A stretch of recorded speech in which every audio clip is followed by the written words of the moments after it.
Hello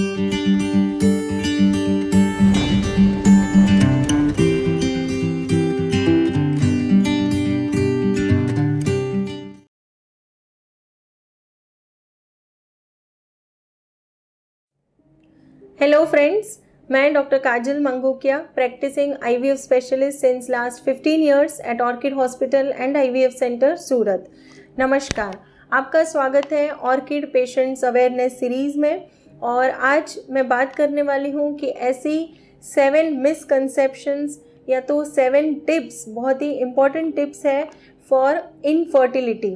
सो क्या क्या ऐसी बातें हैं कि जो काफ़ी सारे लोगों के माइंड में एज अ मिसकंसेप्शन होता है।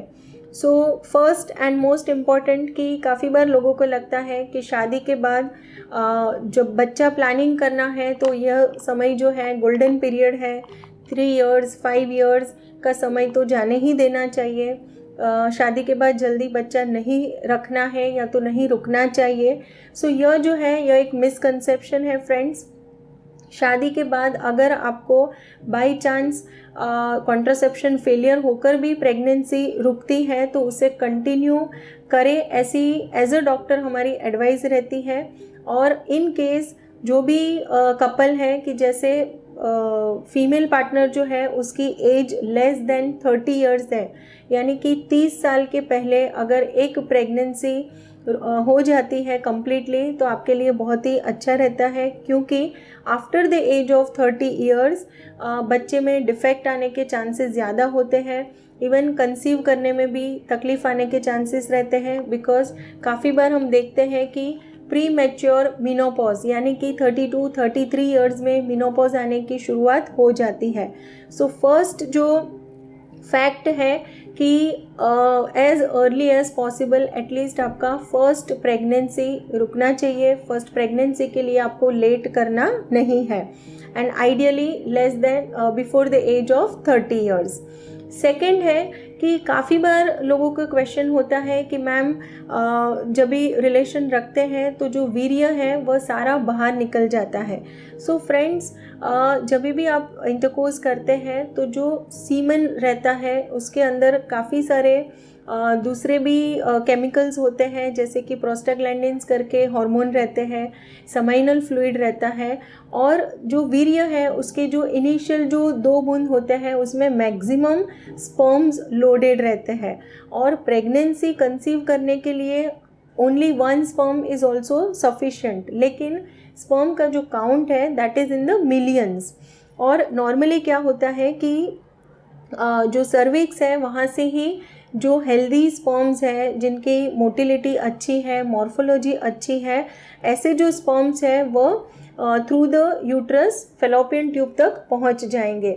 और बाकी के जो भी डेड स्पर्म्स है, पस सेल्स है, समाइनल फ्लूइड जो है एक्सेस, यह सारा बाहर निकल जाता है। So it is absolutely normal कि सारा वीर्य अंदर नहीं जाने वाला है। अगर वीर्य बाहर आता है तो that is not the reason of infertility. तीसरा कि काफ़ी लोगों को ऐसा लगता है कि ऑर्गेज़म आना बहुत ही ज़रूरी है प्रेगनेंसी कंसीव करने के लिए, लेकिन फ्रेंड्स आजकल जैसे हम देख रहे हैं कि husband and wife both are working, काफ़ी बार ऐसा होता है कि जो फीमेल पार्टनर है बहुत थके हुए रहते हैं और काफ़ी बार उनको ऑर्गेज़म अगर नहीं आता है तब ब्लेम गेम शुरू हो जाता है। तो फ्रेंड्स, आपको ऐसा नहीं करना है। कंसीव करने के लिए अगर मैं आपको बताऊं तो कंसीव करने के लिए यह जो स्पेस है, this is a vaginal space, यह सर्विक्स है और ये यूट्रस है। तो यहाँ पे एक बार स्पर्म्स डिपॉजिट होते हैं, that is more than sufficient for the pregnancy. Conceive करने के लिए फीमेल में ऑर्गेज़म आने की आवश्यकता नहीं होती है।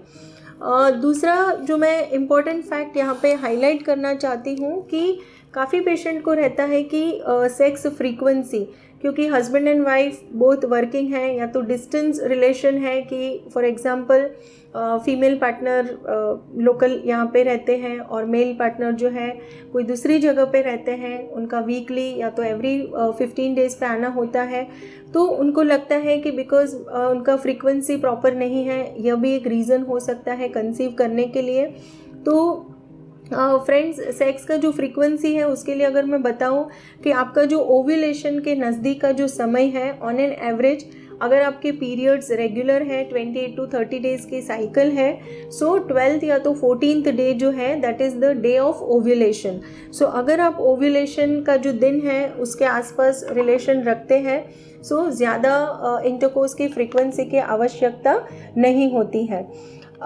पांचवा जो महत्वपूर्ण फैक्ट है फॉर द इनफर्टिलिटी, कि काफ़ी बार जैसे घर में कोई बुज़ुर्ग रहेंगे तो वो बोलते हैं कि जब भी शादी होती है, नए नए जो मैरिड कपल हैं उनको, कि आपको गर्भ निरोधक जो पिल्स होते हैं, टैबलेट्स होती हैं, उसका इस्तेमाल नहीं करना है, क्योंकि कॉन्ट्रासेप्टिव डिवाइसेस जो हैं, गर्भ निरोधक जो गोलियां हैं, वह अगर आप इनिशियली लेंगे तो आपको प्रेगनेंसी रुकने में तकलीफ़ आ सकती है।